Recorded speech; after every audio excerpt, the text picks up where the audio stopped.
A new inmate had just arrived at the prison. He had a cold, piercing gaze. His 8-pack abs were as clearly defined as if carved by a chisel, and the tattoos covering his body made it clear. This guy was a serious hard case. But the guards weren't about to show him any mercy. They intentionally sprinkled disinfectant powder on his head. As soon as the man entered the cell, a 300-pound sleazy guy sent him a creepy kiss. However, as soon as the guards left, the sound of a fierce fight broke out.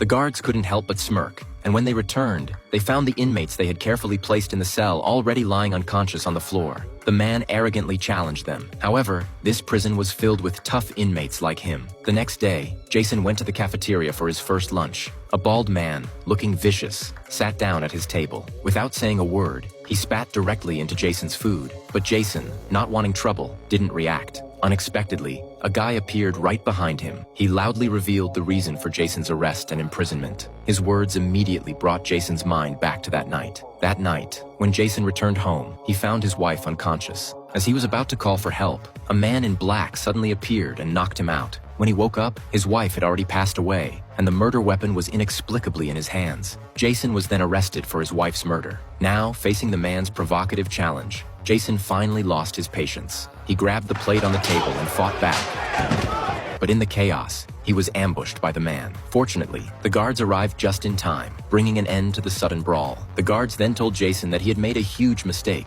because the man he had just fought was the leader of the prison's bald-headed gang. When Jason was taken to the warden's office, Warden Randy surprisingly offered to reduce his sentence. It turned out that before being incarcerated, Jason had been a professional race car driver. Randy wanted to recruit him to participate in the prison's racing competition. Unlike regular races, these prison races were far more brutal, and each event attracted millions of viewers willing to pay to watch, which brought in a fortune for the prison. Recently, however, the top racer, Frank, had died in a car crash. But since Frank had always worn a mask, no one knew his true identity. Randy proposed that Jason take Frank's place in the races. If Jason won just one more race, he would be granted his freedom. Although Jason didn't like being used, he accepted Randy's offer because he wanted to get out of prison as soon as possible and uncover the truth. He was then taken to the prison's car workshop. It was here that Jason met his coach, Winston, and saw Frank's Ford Mustang for the first time. The car was equipped with a V8 engine capable of producing 850 horsepower, and it even had a nitrogen boost system. Its armor was like that of a tank, with bulletproof steel plates covering the entire body and a 6-inch thick steel shield mounted at the rear.